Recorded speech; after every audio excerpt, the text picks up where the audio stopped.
Hey, what's up you guys? Bloody Jacob here to bring you my weekly review.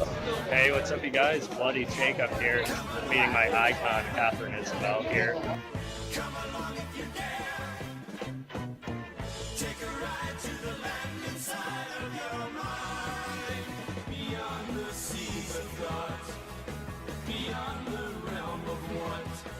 Across the streams of hopes and dreams where things are really not. Come along if you can. Come along if you dare. Have a good one. Cheers, guys. Side of your mind, but please realize you'll probably be surprised.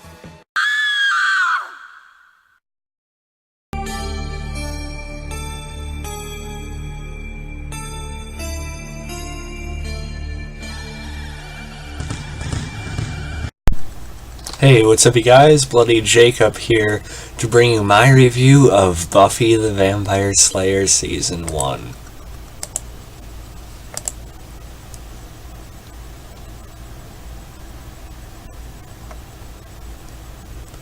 So yeah, we're going to talk about the very first season of Buffy the Vampire Slayer. One of the biggest shows of all time, one of the most talked about shows of all time. Massive following. Ever since it ended, it ran from. Let's just see. I should have looked this up beforehand. From about 2003. Yeah, 2003 it ended. It started in 97. So yeah, why am I talking about this now? I mean, it does seem kind of random, unless you follow me on social media, especially at Facebook, even though I've been getting into it.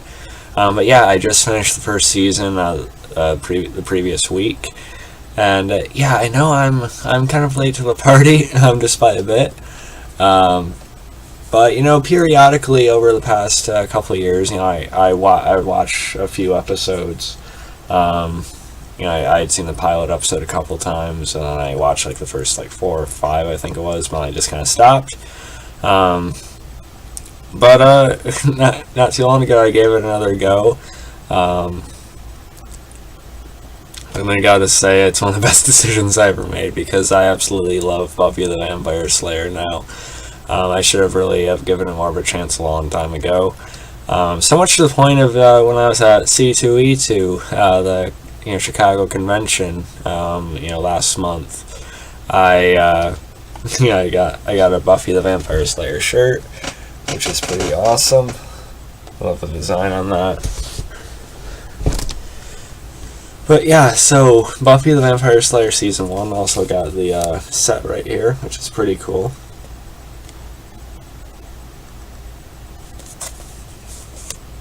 Maybe look at it real quick. I'll take out its sleeve.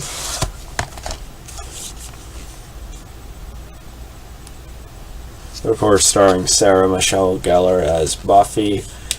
She arrives to town and of course discovers she is what's called a Slayer, and that's someone who is chosen every generation to fight against the forces of darkness, vampires especially, but also pretty much anything.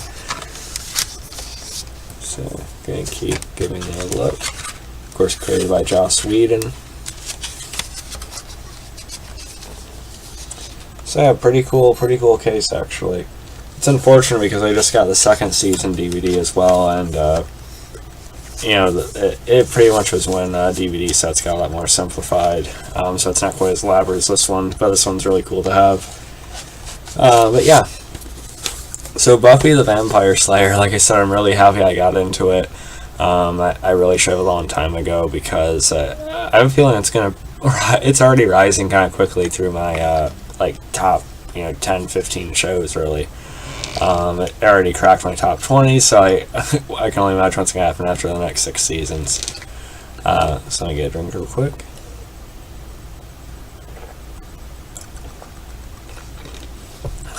Alright, sorry about that. But I really kind of fell in love with it. Like I said, stars Sarah Michelle Gellar, but it also has. Let's see, I'm trying to get a cast list here. Yeah, and then you also have Anthony Stewart Head as Rupert Giles. He's her watcher, someone who's chosen to guide and teach and train. And Anthony Stewart Head I have seen in something else, and that would be Merlin on BBC, which also aired on Sci-Fi. He was King Uther on that. So it's fun seeing him on this as well, and I guess I love Giles as well. Buffy's obviously my favorite, but Giles I think is actually my second. He's played quite well, and just sort of how out of touch, or how he chooses to be sort of like separate from like modern ways, technology and stuff. It's definitely pretty funny, and they do play the mentor dynamic really well, even in the first season. And then you also have Willow, played by Allison Hannigan, who's known for How I Met Your Mother nowadays. Then you have Xander.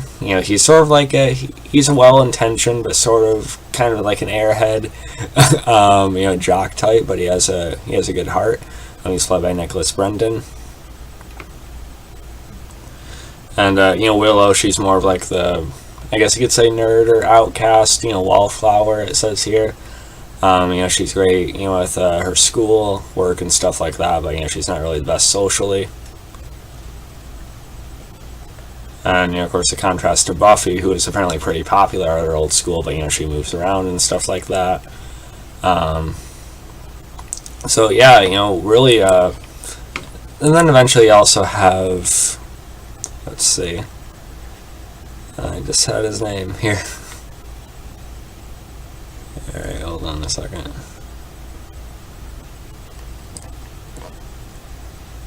Yeah.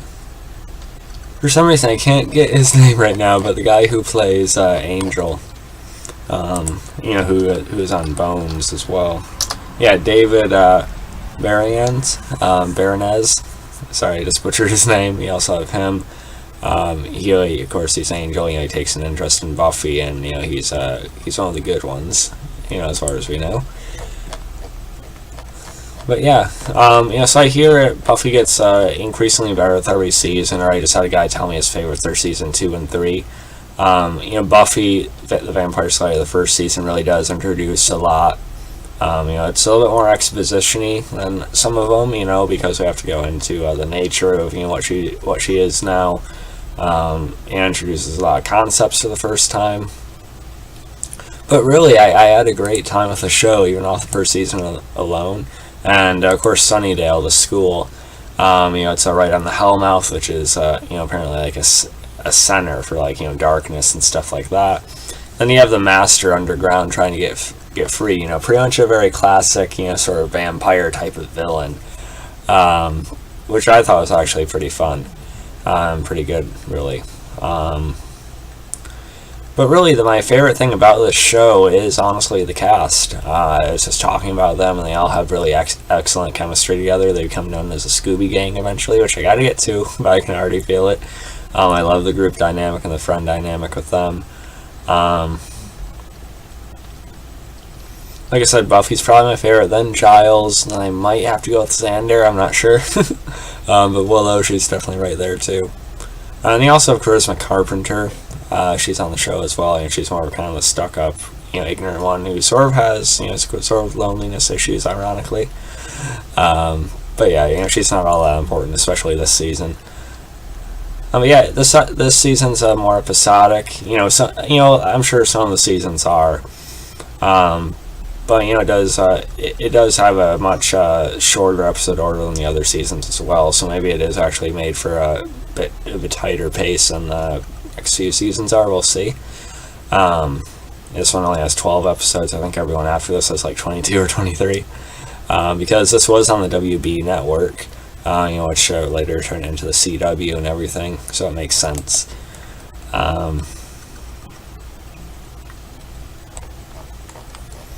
But yeah, despite its sometimes episodic nature, I really enjoyed season 1. The pilot I thought was a good introduction to it. And something like Buffy, it's cheesy, it's campy, but it's sort of meant to be. You're not supposed to take it like 100%, grimly seriously. Yet somehow Buffy really excels at, still making us care, making us invest, despite how just how they treat it. They still put the effort into the story and the characters, and I really, really liked it. And I really, really kicked myself for not watching it sooner, and joining everyone. But yeah, some of my favorite episodes of the first season. It's hard to say. I'm just trying to get the episode list right now. Okay. Give me a second here, guys. I gotta just look at the DVD, but I don't do everything that makes sense.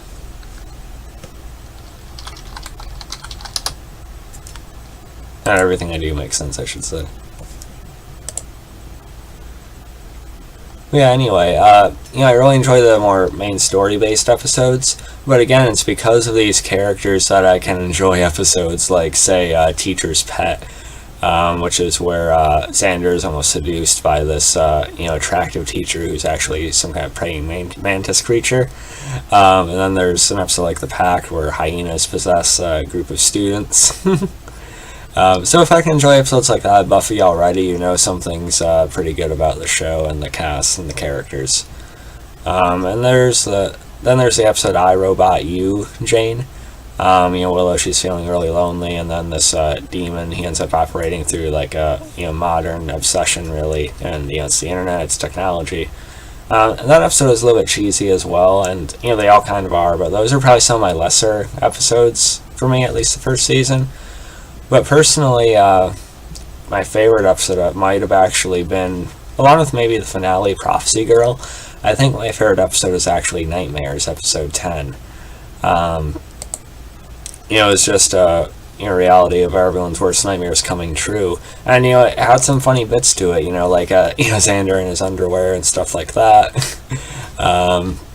But, I also had some more serious points to it, like, like Giles, seeing that he failed Buffy, seeing her grave, which, kind of hit me in the feels a little bit.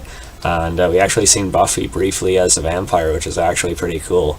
And she's able to fight off the creature that's following them and stuff like that. It was just awesome. I loved it.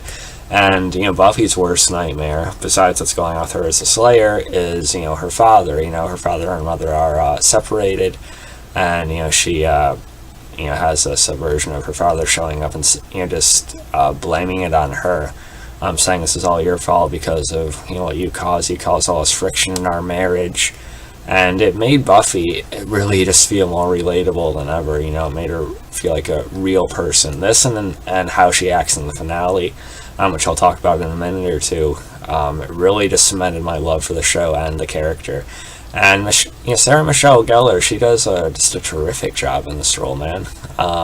She had some really nice acting chops in this and in the finale, and I really get behind Buffy just like everyone else. I definitely have a good crush on her now, but I also really invest in her as a character at the same time. And when she hears that there's this possibility with the destiny that the Master might actually kill her in the finale. You just see, again, they remember that she's a person, she's a human, she's a teenage girl. Although I think Sarah Michelle Gellar was about 21 when she did this, so again, she doesn't look like she's 16. I mean, come on, she's older than that, it's clear. But you kind of gotta roll with things like that. But with that, she says, she's just a teenager, she's in high school, she doesn't want to die. She has this determination to do what she knows is right and what she thinks she has to do in the bigger picture, but she gets to be scared, she gets to be vulnerable, and I just thought that was really, really wonderfully done. Like I said, it really affected me, actually, and, it's really resonating well. So I thought it was a great finale as well, and her, throwing, she ends up throwing the vampire, the Master, through the ceiling, and impaling him and just finally destroying him at the end, which that was awesome. But then when she is actually killed by the Master, and then she is revived, she comes back somehow, and we see Charisma Carpenter's character, screaming, that cues to Buffy, with Xander and Willow behind her, she's just marching straight forward. She just plows over this vamp, guarding the whole place. Just playing the theme music. The theme music, by the way, the intro song, it's awesome. You know, it might be one of my all-time favorite, themes of any show. When I update my intro to my own videos again, I might actually use the Buffy theme. But we'll see when the time comes. And that was really what she became, like the Slayer for me, and it was just awesome, man. I love Buffy the Vampire Slayer, and I can't give it like a perfect rating necessarily, but I'm already giving it a pretty high rating for a first season. I'm giving the first season of Buffy the Vampire Slayer about a B or B plus, B or B plus for Buffy. And again, I think the ratings are only going to get higher. I certainly don't see them going lower, just because of how much I already really like the characters. I love Buffy. The story is really enjoyable. I can watch them, deal with any dark threat. I don't care. I'm hoping it doesn't get bogged down by I know they eventually introduced a character named Spike, and there's a love triangle with her and Angel and such. I know about that part. I'm hoping it doesn't bog down Buffy too much, but I have faith in the show, and I'm really looking forward to watching more. I'm a couple into season 2 right now. I am still really liking it, so I'll let you guys know when I finish the second season. I'll do a video on that as well. I really want to make sure I do, because Buffy's a really important show, and it's becoming a really important show to me. So, yeah, then you guys thought about the first season of Buffy the Vampire Slayer, and maybe without spoilers, let me know how you think the first season compares to the others, what one's your favorite. So, yeah, follow me on Facebook, Twitter, Instagram, and I'll catch you guys next time. Peace.